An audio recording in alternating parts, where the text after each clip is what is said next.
মা বাইনা লিহিয়াইহি, অর্থাৎ দুই চোয়ালের মধ্যখানে, গালের মধ্যখানে, এইভাবে মুখের ভিতরে দুই গালের মধ্যখানে যে জুবান আছে, জিহ্বা আছে, যেই জিহ্বা নাড়াচাড়া করে মানুষ কথোপকথন করে, আলাপ আলোচনা করে, কথাবার্তা বলে, এইভাবে উম্মতের নরনারীদের মধ্যে যেই ব্যক্তি এরকম গালের মধ্যখানে মুখের ভিতরের জবানকে, নিজের জিহ্বাকে হেফাজত করতে পারবে, অর্থাৎ সত্য মিথ্যা যে কোনো বিষয়ে অনর্থক কথা বলা থেকে বিরত থাকবে, এইভাবে মিথ্যা কথা বলা থেকে বিরত থাকবে, মিথ্যা সাক্ষী দেওয়া থেকে বিরত থাকবে এবং মানুষকে কষ্ট দেওয়া থেকে বিরত থাকবে।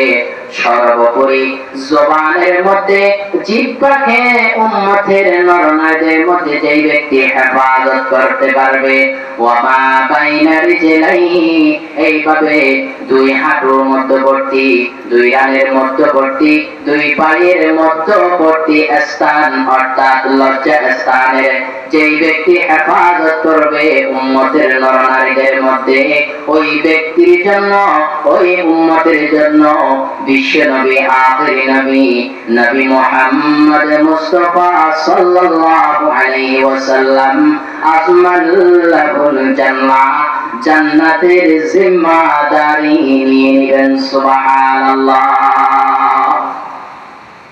কেমন প্রতিশ্রুতি!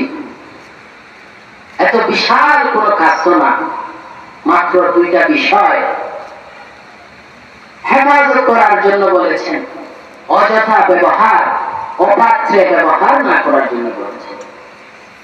একটু ইচ্ছা করলেই, অনুভব করলেই, রসুলের প্রতি একটু মায়া থাকলেই তো হয়।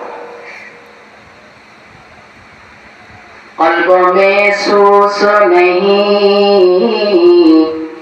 रूह में एहसास नहीं, कल्ब में सोस नहीं, रूह में एहसास नहीं, कुछ भी पैगाम मुहम्मद